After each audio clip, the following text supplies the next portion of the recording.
Hello everyone, my name is Nandini Sharma and here I am with a new chapter or a new video series on the topic Animal Kingdom. Previously हम लोगों ने classification video series में rest of the 3 kingdoms को cover किया था। Monera के बारे में हम लोगों ने देखा था कि मोनेरा में कौन कौन से ऑर्गेनिजम्स आते हैं, कौन कौन से कैरेक्टरिस्टिक्स होते हैं।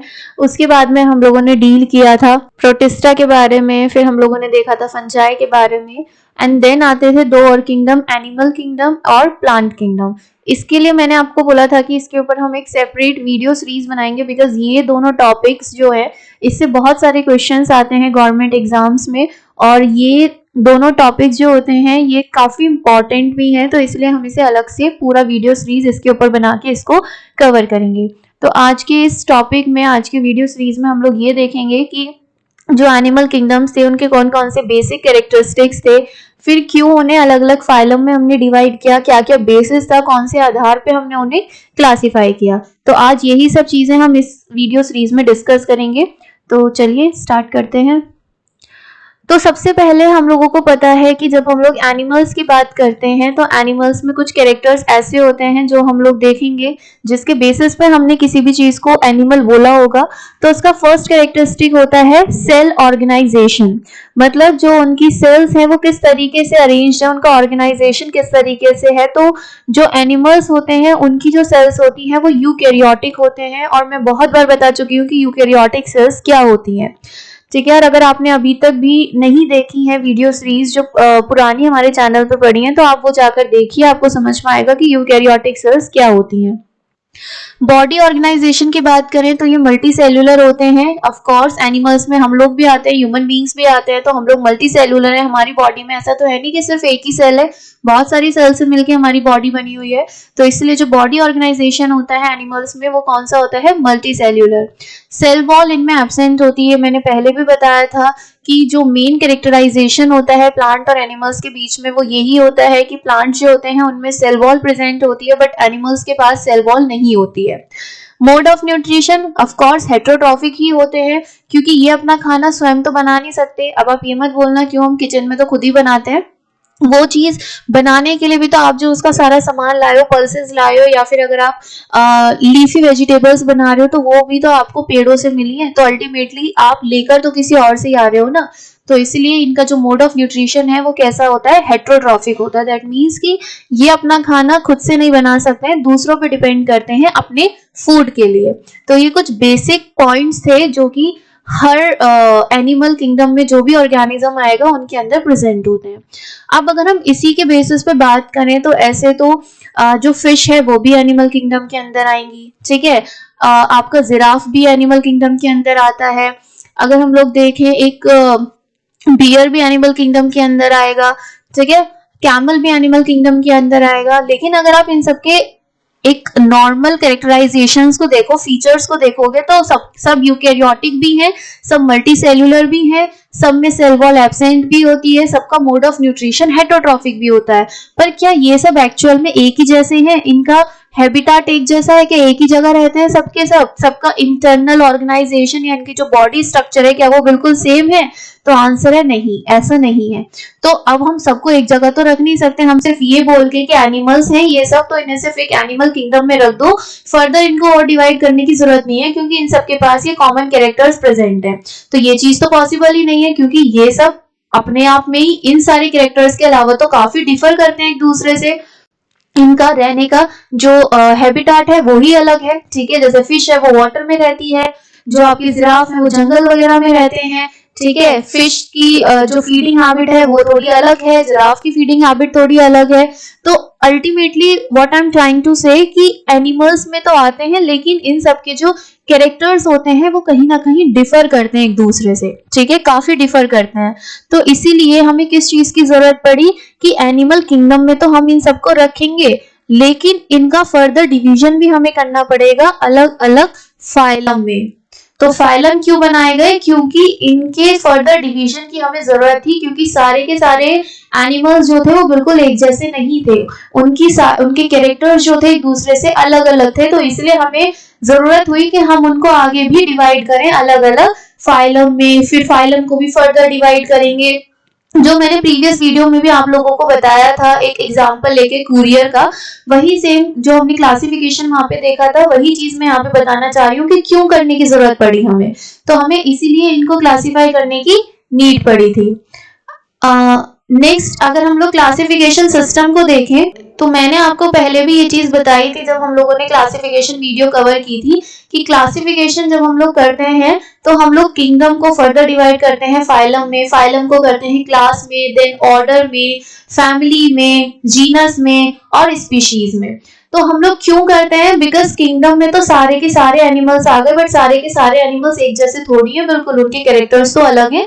तो उसकी वजह से हमें उन्हें फर्दर डिवाइड करना पड़ा था फाइलम में। फिर फाइलम में भी हम लोगों ने देखा कि कुछ कैरेक्टर्स और फर्दर क्लासिफाई हो सकते हैं, तो फिर क्लास में डिवाइड किए गए, ऑर्डर में डिवाइड किए गए, इस तरीके से उनका जो है डिवीजन करते गए, ठीक है, अलग अलग लेवल्स पे उनको डिवाइड किया गया। तो इसी बेसिस पे ये आपकी एक हिरार्की बन के तैयार हो जाती है जिसमें आप क्लासिफाई करते हो ऑर्गेनिज्म को further and further and further. अब ऐसे आप लोगों का क्वेश्चन होगा कि ऐसे तो पॉसिबल नहीं है कि अगर हमसे पूछ लिया गया कि किसी एनिमल का हमें नाम दे दिया, हमसे पूछा कि उसकी क्लास बताओ कौन सी होती है, उसका ऑर्डर बताओ कौन सा होता है, तो ये तो पॉसिबल भी नहीं है आप लोगों के लिए कि आप सारे के सारे याद रख सको। तो हम एक सबसे कॉमन जिसके बारे में पूछा जा सकता है होमोसेपियंस, मतलब कि हम लोगों के बारे में, ह्यूमंस के बारे में पूछा जा सकता है, तो ह्यूमंस का तो हम याद रख ही सकते हैं। तो यहाँ पे जो मैंने ये लिखा हुआ है क्लासिफिकेशन, ये ह्यूमंस का है, ठीक है, ये ह्यूमंस का है। ह्यूमंस कौन से किंगडम में आते हैं? किंगडम एनिमेलिया में, किंगडम एनिमेलिया में आते हैं। फाइलम उनका कॉर्डेटा होता है, कॉर्डेटा में आते हैं। कॉर्डेटा क्या होता है, इस फाइलम में क्या आता है, ये हम लोग आगे वीडियो सीरीज में डिस्कस करेंगे, जब अलग अलग फाइलम के बारे में पढ़ेंगे, कैरेक्टर्स देखेंगे, तो तब आपको पता चलेगा कॉर्डेटा के बारे में और ज्यादा। ह्यूमंस की क्लास होती है, ममेलिया क्लास में जाते हैं, मैमल्स होते हैं, प्राइमेट ऑर्डर होता है इनका, होमोनाइडिए इनकी फैमिली होती है, और इनका जीनस होमस होमो, और इनकी स्पीशीज सेपियंस होती है। जीनस और स्पीशीज के बारे में भी जब मैंने क्लासिफिकेशन वाली वीडियो सीरीज की थी तब आपको बहुत अच्छे से बताया था कि एक बायनोमियल नोमेनक्लेचर होता है।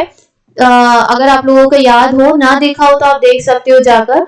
बायनोमियल नोमेनक्लेचर होता है। बायनोमियल नोमेनक्लेचर का मतलब क्या होता है कि हम जो ऑर्गेनिज्म का नाम रखते हैं उसमें दो चीजें होती हैं, पहला होता है उनका जीनस और फिर उसके बाद में हम लिखते हैं उनकी स्पीशीज। इसके बारे में बहुत अच्छे से मैंने आपको उस वाली वीडियो सीरीज में बताया हुआ है, तो आप एक बार जाकर वहां पे देख सकते हो कि जीनस में हम लोग किस तरीके से लिखते हैं, स्पीशीज क्या होती हैं, किस तरीके से उनको लिखा जाता है, किस फॉर्मेट में लिखते हैं, तो आपको समझ आ जाएगा। तो ये क्लासिफिकेशन था कि हम फर्दर डिवीजन करते हैं। ह्यूमंस का आप याद रखिएगा क्योंकि ये बहुत कॉमन है आपके बारे में, तो ये पूछा जा सकता है। अब हम लोग बात करते हैं कि हम फाइलम इतनी देर से बोल रहे हैं कि हमने किंगडम को फर्दर फाइलम्स में डिवाइड किया है, तो एक्चुअल में कितने फाइलम्स हैं, हमने कितने फाइलम में डिवाइड किया है? तो हम लोगों ने 9 फाइलम में, टोटल 9 फाइलम में हमने जो हमारे किंगडम है, एनिमल किंगडम के ऑर्गेनिजम्स हैं, उनको डिवाइड किया है। फर्स्ट फाइलम है पॉलीफेरा, सेकेंड आता है सीलेंट्रेट या फिर निडेरिया, थर्ड है Platyhelminthes, fourth is Nematoda, fifth है Annelida, Arthropoda, Mollusca, Echinodermata and Chordata. ये 9 फाइलम्स हैं जिसमें हमने संपूर्ण जो एनिमल हैं उनको क्लासिफाई किया गया, उनको डिवीजन किया गया है। इन सभी फाइलम के कुछ कुछ कैरेक्टरिस्टिक्स होते हैं जो कि उन ऑर्गेनिजम्स में होने चाहिए जिन्हें हम इस फाइलम में रख रहे हैं, तो वो हम इंडिविजुअली जब एक एक फाइलम को पढ़ेंगे तब आपको समझ में आएगा और तब आपको और भी क्लियर होगी चीजें। तो फिलहाल आपको ये जो है इस सीक्वेंस में याद रखना है जिससे कि आप जो है कैरेक्टर्स को याद रखने में आसानी रहे आपको, आप ऐसा ना हो कि भूलते चले जाओ, तो इसलिए आप इसको एक सीक्वेंस में याद रख लेना और इसका कुछ भी आप एक निमोनिक्स बना लेना किसी भी तरीके से, जैसे आपको याद रख सको उस तरीके से कुछ भी इसकी शॉर्ट फॉर्म बना लेना, ट्रिक बना लेना, तो आप उससे उसको याद रख सकते हो, ठीक है। और ये 9 ही फाइलम है जिसमें हमने डिवाइड किया है। नेक्स्ट है, अब हमने डिवीजन जो किया है उसके कुछ बेसिस थे, कुछ आधार थे जिनके बेसिस पे हम लोगों ने फाइलम्स में ऑर्गेनिजम्स को डिवीजन किया है, उनको रखा है, क्लासिफाई किया है। तो सबसे पहले जो आता है वो है level of organization. Level of organization की वो बने किस किस चीज से हैं या फिर किस चीज से मिलके वो पर्टिकुलर ऑर्गेनिज्म बना हुआ है। तो सबसे पहले आता है सेल्यूलर लेवल। सेल्यूलर लेवल मतलब जिनके अंदर सेल्स प्रेजेंट है, ठीक है, जो सिर्फ सेल से मिलके बने हुए हैं, ठीक है, तो वो हो गए सेल्यूलर लेवल में। नेक्स्ट आता है टिश्यू लेवल, जिसमें सेल्स एक साथ एग्रीगेट हुई है, एक साथ आई हैं और उन्होंने कोई टिश्यू बनाए हैं। तो वो जो ऑर्गेनिज्म है जिनमें टिश्यू मिलते हैं, जिनमें टिश्यूज प्रेजेंट होते हैं, तो उन्हें हम लोग बोलते हैं tissue level of organization. Next आता है ऑर्गन लेवल, जिसमें ऑर्गन्स प्रेजेंट होते हैं, जिनमें ऑर्गन भी आ गए, टिश्यूज आए, टिश्यूज ने मिलकर उनमें ऑर्गन भी बना दिए। तो ये थोड़ा थोड़ा और एडवांस होते जा रहे हैं ऑर्गेनिज्म, ठीक है। सबसे पहले थे सबसे प्रिमिटिव, जिनमें सिर्फ सेल प्रेजेंट थी। फिर जैसे जैसे आप आगे आ रहे हो तो वो एडवांस होते जा रहे हैं, उनमें ऑर्गन्स भी प्रेजेंट हैं, ठीक है। और फिर ऑर्गन से ऑर्गन सिस्टम बन गए, जैसे कि अलग अलग ऑर्गन सिस्टम होते हैं। डाइजेस्टिव सिस्टम है जो पाचन तंत्र है आपका, एक्सक्रीटरी सिस्टम होता है जो बॉडी से वेस्ट रिमूव करता है, रेस्पिरेटरी सिस्टम होता है। तो अलग अलग सिस्टम जो होते हैं, उन कुछ ऑर्गेनिजम्स होते हैं जिनमें ये वेल डेवलप्ड फॉर्म में होते हैं, ठीक है। तो ये लेवल ऑफ ऑर्गेनाइजेशन में 4 लेवल्स थे जिसमें क्लासिफाई किया गया था ऑर्गेनिजम्स को। तो जो पॉरीफेरा फाइलम के अंदर जितने भी ऑर्गेनिजम्स आते हैं, उन सब में लेवल ऑफ ऑर्गेनाइजेशन कैसा होता है? सेल्यूलर लेवल, इनमें होता है सेल्यूलर लेवल। नेक्स्ट है सीलेंट्रेट। सीलेंट्रेट जो होते हैं इस वाले फाइलम में सारे ऑर्गेनिज्म में टिश्यू लेवल ऑफ ऑर्गेनाइजेशन होता है। Next is Platyhelminthes. प्लेटीहेल्मिन्थीज जो होते हैं, इनमें जो लेवल ऑफ ऑर्गेनाइजेशन होता है वो होता है ऑर्गन लेवल, ठीक है। और बाकी इन 3 के अलावा जितने भी फाइलम बच रहे हैं, जितने भी यहाँ पे आपको ये फाइलम दिख रहे हैं 4 से लेके 9 तक, इन सब में क्या होता है? इन सब में organ system level of organization present होता है। तो ये पहला बेसिस था क्लासिफिकेशन का, ठीक है, पहला आधार था जिसके बेसिस पर हमने क्लासिफाई किया है लेवल ऑफ ऑर्गेनाइजेशन। आपको कुछ कैरेक्टर्स तो साथ के साथ यहीं पे याद होते चले जाएंगे जो कॉमन होंगे, जैसे कि आपको सबसे पहला कैरेक्टर ये याद होना चाहिए कि लेवल ऑफ ऑर्गेनाइजेशन है क्या उस फाइलम का, उसमें जितने भी ऑर्गेनिजम्स आते हैं उनमें किस तरह का लेवल ऑफ ऑर्गेनाइजेशन है, सेल से मिलके बने हैं, टिश्यूज हैं या नहीं है, ऑर्गन है या नहीं है, ये सब। नेक्स्ट आता है बेस्ड ऑन सिमेट्री। अब हम देखेंगे उनकी सिमेट्री, ठीक है। सिमेट्री का मतलब कि प्रॉपर, जैसे आपको यहाँ पे दिख रहा है कि ये प्रॉपर अरेंजमेंट में प्रेजेंट है, ठीक है। तो आपकी सिमेट्री में हम लोगों ने 3 तरीके से क्लासिफाई किया है। एक होता है रेडियल सिमेट्री, एक है bilateral symmetry and the last one is asymmetrical. Radial symmetry जो होती है, रेडियल सिमेट्री का अगर आप यहाँ पे डायग्राम देखोगे, ये एक स्टार फिश है। स्टार फिश को आप किसी भी एक्सिस से काटो, किसी भी एक्सिस के अलोंग काटो, वो हमेशा क्या होगी? इक्वली डिवाइड होगी, ठीक है। अब आप चाहे इसको इस वाले एक्सिस के अलोंग काटोगे तब भी ये इक्वल डिवाइड होगी, इस वाले एक्सिस के अलोंग काटोगे तब भी इक्वल डिवाइड होगी, इसके अलोंग काटोगे जब भी इक्वल डिवाइड होगी। कहने का मतलब ये है कि आप किसी भी एक्सिस के अलोंग काटो वो हमेशा इक्वल ही डिवाइड होगी। तो रेडियल सिमेट्री मतलब कि जब आप किसी भी एक्सिस के अलोंग किसी भी ऑर्गेनिज्म को अगर कट करके देखोगे तो वो हमेशा आपको इक्वल ही दिखाई देगा, ठीक है। तो वो होते हैं रेडियल सिमेट्री, और रेडियल सिमेट्री शो करते हैं सीलेंट्रेट और अकाइनोडर्मेटा फाइलम। ये जो 2 फाइलम है सीलेंट्रेट और अकाइनोडर्मेटा, ये रेडियल सिमेट्री शो करते हैं। याद रखिएगा ये क्वेश्चंस कई बार पूछ लिए जाते हैं कि अकाइनोडर्मेटा किस तरह की सिमेट्री शो करेगा। ये चैप्टर बहुत ज्यादा इंपॉर्टेंट है, इसका एक एक कंसेप्ट बहुत इंपॉर्टेंट है, तो आप प्लीज इसको समझते जाइएगा और जिससे कि आपको इसको याद रखने में आसानी हो। नेक्स्ट है बायलेटरल सिमेट्री। बायलेटरल सिमेट्री का मतलब होता है जिसमें आप सिर्फ एक ही एक्सिस के अलोंग उसको इक्वल डिवाइड कर सकते हो, ठीक है। आप सिर्फ एक ही एक्सिस के अलोंग उसको इक्वली डिवाइड कर सकते हो। जैसे कि अगर मैं इस बटरफ्लाई की बात करूं, तो अगर आप इस बटरफ्लाई को सिर्फ इसी एक्सिस के अलोंग इसको इक्वली डिवाइड कर सकते हो, तभी इसका जो बिल्कुल ये वाला पार्ट है इस वाले पार्ट के बराबर होगा। अगर आप इसको ऐसे डिवाइड करोगे तो भी इक्वल डिवाइड होगा? नहीं होगा, ठीक है, नहीं होगा, क्योंकि ऊपर के विंग्स और नीचे के विंग्स क्या है? अलग है। अपर बॉडी और उसकी जो लोअर बॉडी है वो अलग है।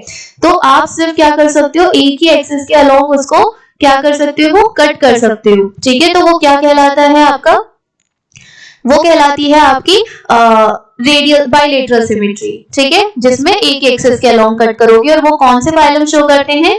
प्लेटीहेल्मिन्थीज से लेके कॉर्डेटा तक सभी के सभी जो फाइलम होते हैं आपके, प्लेटीहेल्मिन्थीज से कॉर्डेटा तक, यहाँ से यहाँ तक के सारे फाइलम किस तरह की सिमेट्री शो करते हैं? बायलेटरल सिमेट्री शो करते हैं, ठीक है, बायलेटरल सिमेट्री शो करते हैं। नेक्स्ट और लास्ट आता है एसिमेट्रिकल, मतलब उसको आप किसी भी एक्सिस से इक्वली कट कर ही नहीं सकते, ना तो आप उसे दो इक्वल हाफ में डिवाइड कर सकते हो, ना ही दो से ज्यादा इक्वल हाफ में डिवाइड कर सकते हो, मतलब कट ही नहीं कर सकते। जैसे अगर आप इस वाले फिगर को देखो तो इसको अगर मैं ऐसे कट करूं तो क्या ये इक्वली डिवाइड हुआ? नहीं। ऐसे किया तब हुआ? नहीं हुआ। ऐसे किया डायगोनली तो भी नहीं हुआ। तो आप देख रहे हो इसे मैं किसी भी एक्सिस के अलोंग कट कर लूं, लेकिन ये एक सिमेट्रिकल कट नहीं हो रहा, ठीक है, मतलब कि उसके जो दोनों हाफ हैं वो इक्वल नहीं आ रहे हैं। तो इसीलिए इस तरह के ऑर्गेनिजम्स को हम बोलते हैं, या इस तरह की सिमेट्री को हम बोलते हैं एसिमेट्री। और ये कौन शो करते हैं? पॉलीफेरा जो फाइलम है उसके ऑर्गेनिजम्स जो है वो एसिमेट्री शो करते हैं। तो ये था क्लासिफिकेशन जो किया गया है उनका सिमेट्री के ऊपर। नेक्स्ट आते हैं जर्मिनल लेयर। जर्मिनल लेयर ये मैंने पहले भी डिस्कस किया था कि जर्म सेल्स क्या होती हैं, सोमेटिक सेल्स क्या होती हैं। तो अगर आपने नहीं देखी है प्रीवियस वीडियोस तो आप जाके देखिए, आपको समझ में आएगा। अब अगर मैं जर्मिनल लेयर की बात करूं तो एक लेयर होती है ये सेल्स की ही, ठीक है, सेल्स की कोशिकाओं की ही एक लेयर होती है जिससे नए टिश्यूज बनते रहते हैं, जिससे नए टिश्यूज बनते रहते हैं। तो ये जैसे स्पर्म सेल है और एग सेल होती है, इन दोनों को ही जर्म सेल्स बोला जाता है। मतलब ये जर्म सेल से ही क्या बनते हैं? गैमीट्स बनते हैं। और ये क्या है? गैमीट्स हैं। ये दोनों गैमीट्स जाएंगे, फर्टिलाइजेशन करेंगे, फर्टिलाइजेशन के बाद में जाइगोट बनता है, और जाइगोट फिर फर्दर एम्ब्रियो बनता है, और एम्ब्रियो में धीरे धीरे सेल डिवीजन हो के नई नई सेल्स बनती है, टिश्यूज बनते हैं, ऑर्गन बनते हैं, और फाइनली एक पूरा बेबी डेवलप होता है, ठीक है। तो ये आपकी जर्मिनल लेयर क्या होती है? बेसिकली एक सेल की ही लेयर होती है जिससे नए नए टिश्यूज बनते रहते हैं, तभी तो इसमें टिश्यूज बनेंगे, सेल्स डिवाइड करेंगी, ऑर्गन में डेवलप होंगी, ऑर्गन सिस्टम बनेंगे, जभी तो एक बेबी प्रॉपर तरीके से डेवलप होगा। तो इसके बेसिस पे भी डिवीजन किया गया है फाइलम्स का।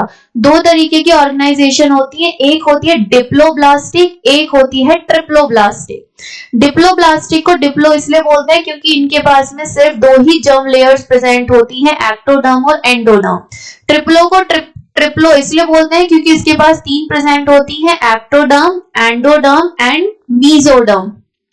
तो अगर हम डिप्लोब्लास्टिक ऑर्गेनिजम्स की बात करें तो उनमें ये जो सबसे बाहर वाली लेयर आपको देखने के लिए दिख रही है ना, ये बाहर वाली लेयर, तो ये जो लेयर होती है ये है आप ये वाली, ये जो आपको बाहर वाली लेयर दिख रही है ना, ये वाली जो लेयर है ये होती है एक्टोडर्म, जो सबसे आउटर है, ठीक है। और सबसे इनर वाली ये जो आपको दोनों लेयर्स दिख रही है, ये जो सबसे इनर वाली दोनों लेयर है ये होती है एंडोडर्म। क्या होती है? एंडोडर्म। अगर हम ट्रिप्लोब्लास्टिक की बात करें तो इनके पास में सबसे बाहर वाली लेयर प्रेजेंट है एक्टोडर्म, सबसे इनर वाली प्रेजेंट है एंडोडर्म, और इसके बीच में एक लेयर प्रेजेंट होती है, ये होती है आपकी मीजोडर्म लेयर, ये होती है मीजोडर्म लेयर। तो इनमें तीन लेयर्स प्रेजेंट होती हैं ट्रिप्लोब्लास्टिक में, और डिप्लोब्लास्टिक में दो लेयर प्रेजेंट होती है। मीजोग्ले जो है यहाँ पे ये एक तरीके का जेली लाइक सब्सटेंस होता है, फ्लूइड होता है जो प्रेजेंट होता है, ठीक है।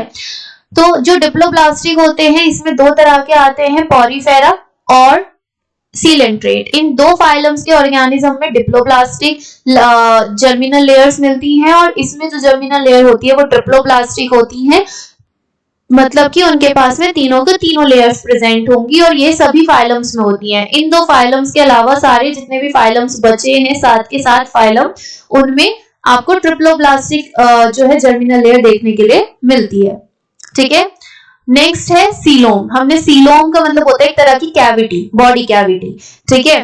अब कैविटी बनेगी जब तो उसके अंदर कुछ चीज डेवलप कर पाएगी, जैसे कि हमारी क्या बोलते हैं उसको, हर्ट में क्या होती है, वहां पे कैविटी प्रेजेंट होती है, जिसके अंदर मतलब कि हर्ट में कैविटी नहीं बोल रही मैं, जहां पे हर्ट प्रेजेंट होता है तो वो कैसे वहां पे आ पाया, क्योंकि वहां पे कैविटी प्रेजेंट थी, तभी तो उसके अंदर वो डेवलप हो पाया, या फिर वो उसकी जगह बन पाई। तो कैविटी बेसिकली एक ऐसी जगह जहां पे फिर और चीजें और ऑर्गन जो है वो आकर बन सकते हैं, ठीक है, वो वहां पे अपनी जगह बना पाते हैं, क्योंकि अगर जगह ही नहीं होगी तो स्टेबल कहाँ होंगे, या फिर वहां पे स्टेब्लिश कैसे होंगे, ठीक है। तो कैविटी का मतलब एक जगह बनाते हैं अपने लिए, स्पेस कराते हैं, ठीक है। तो कैविटी एक स्पेस होता है। अब जैसे कि ये भी 3 कैटेगरीज में डिवाइड है, सिलोमेट, सूडोसिलोमेट और एसिलोमेट। सूडोसिलोमेट का मतलब होता है कि समवॉट फॉल्स, थोड़े से फॉल्स है, मतलब प्रॉपर तरीके से ना तो सिलोमेट है ना ही प्रॉपर तरीके से एसिलोमेट है, ये मिडिल के है कि कुछ उसके भी जैसे हैं कुछ उसके भी जैसे हैं। तो सबसे पहले हम सिलोमेट की बात करें तो सिलोमेट में क्या होता है कि ये जो मेसोडर्म लेयर है, मेसोडर्म लेयर के बीच में एक कैविटी आ जाती है, जैसे कि आपको यहाँ पे दिख रहा है ये सीलोम लेवलिंग। तो ये क्या हुआ है, ये मेसोडर्म की पूरी एक लेयर थी, इसके बीच में एक सीलोम, एक कैविटी डेवलप हो गई है। ठीक है, तो ये जो कैविटी है अगर ये प्रेजेंट है तो उनको, उन ऑर्गेनिजम्स को बोलते हैं कि वो सिलोमेट ऑर्गेनिज्म है। और ये कौन कौन शो करता है, फाइलम 5 से लेके 9th फाइलम तक के जितने भी ऑर्गेनिज्म होंगे उन सब में सिलोमेट ही होंगे, उन सब में बॉडी कैविटी प्रेजेंट ही होगी। जैसे एनालिडा है, आर्थ्रोपोडा है, मोलस्का है, अकाइनोडर्मेटा है और कॉर्डेटा है।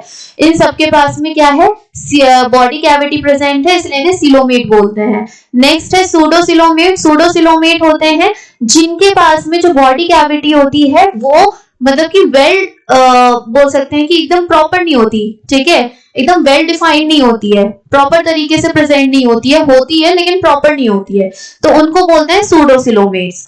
और उसमें आते हैं सिर्फ नेमाटोड, फाइलम नंबर 4। एसिलोमेट की अगर हम लोग बात करें तो एसिलोमेट होते हैं जिनमें बॉडी कैविटी होती ही नहीं है, जैसे मेसोडर्म लेयर है इसमें कोई भी डिवीजन नहीं हो रहा कैविटी का, तो इनके पास कैविटी प्रेजेंट ही नहीं होती है, तो वो होते हैं एसिलोमेट। और उसमें कौन कौन से फाइलम आते हैं, पॉरीफेरा, सीलेंट्रेटा और प्लैटीहेल्मिन्थीज। तो ये बॉडी कैविटी के बेसिस पे क्लासिफिकेशन था, सिलोमेट्स में, सूडोसिलोमेट्स में और एसिलोमेट्स में। ठीक है, अब फर्दर हमारा लास्ट बेसिस जो आता है क्लासिफिकेशन का वो होती है नोटोकोड। वो होती है नोटोकोड। नोटोकोड एक फ्लेक्सिबल रोड लाइक स्ट्रक्चर होता है जो कि कॉर्डेट बॉडी के अपर पार्ट पे रन करता है। कॉर्डेट्स क्या होते हैं, कौन कौन से ऑर्गेनिज्म इसमें आएंगे वो सब अभी हम आगे डिस्कस करेंगे। तो ये जो आपको यहाँ पे एक थ्रेड जैसा ये जो स्ट्रक्चर दिख रहा है ना, ये एम्ब्रियो में होता है, मतलब जब मदर की बॉडी में होते हैं ना, जब बेबी बन रहा होता है उस टाइम पे उसके पास में ये नोटोकोड प्रेजेंट होता है। ये जो नोटोकोड होता है यही आगे चल के वर्टिब्रल कॉलम में डेवलप होता है। किसमें डेवलप होता है, वर्टिब्रल कॉलम में, जैसे रीढ़ की हड्डी में कहते हैं, ठीक है, जो सपोर्ट प्रोवाइड करती है, स्केलेटल, तो ये उसमें डेवलप हो जाता है। और ये सिर्फ कॉर्डेटा फाइलम में ही प्रेजेंट होता है, कॉर्डेटा के अलावा किसी के भी पास में नोटोकोड प्रेजेंट नहीं होता है। तो ये कुछ बेसिस है क्लासिफिकेशन के जो मैंने आपको बताया, जिनके बेसिस पे हम लोगों ने क्लासिफाई किया हुआ है, और ये इनसे डायरेक्ट क्वेश्चंस पूछ लिए जाते हैं कि कौन से फाइलम में सिमेट्री कौन सी है, या फिर जर्मिनल लेयर कौन से फाइलम में किस तरह की प्रेजेंट है, बॉडी कैविटी है या नहीं है, ट्रू है या फॉल्स है, और लेवल ऑफ ऑर्गेनाइजेशन क्या है। तो ये सारी चीजें आपको याद रखनी है। तो आज के वीडियो लेक्चर में मेरा मेन मोटिव यही था कि मैं आपको ये सारे क्लासिफिकेशंस बता दूं, और कल से फिर हम लोग एक एक करके सारे फाइलम्स के जो और कैरेक्टर्स हैं उनको डिस्कस करेंगे और देखेंगे उनमें क्या क्या चीजें होती हैं, और साथ के साथ हम लोग ये भी देखेंगे किस तरह के क्वेश्चंस वहां से पूछे जाते हैं। तो आई होप यहाँ तक आपको सब चीजें क्लियर हैं। अगर कुछ भी डाउट होता है तो आप मुझसे पूछ सकते हो, कहीं पे भी आप मुझे मैसेज कर सकते हो, चाहे हमारे टेलीग्राम चैनल पे भी आप अपना जो भी क्वेश्चन है वो पोस्ट कर सकते हो, या फिर कमेंट सेक्शन में भी कर सकते हो, तो मैं आपको उसका रिप्लाई कर दूंगी। और thank you for watching this video. और अगर आपको अच्छी लगी है तो इसे लाइक कीजिए, शेयर कीजिए, सब्सक्राइब कीजिए चैनल को, जिससे कि कोई भी लेटेस्ट वीडियो अगर हम अपलोड करते हैं तो आपसे वो छूटे ना, मिस ना हो। सो जब तक के लिए take care, bye, thank you.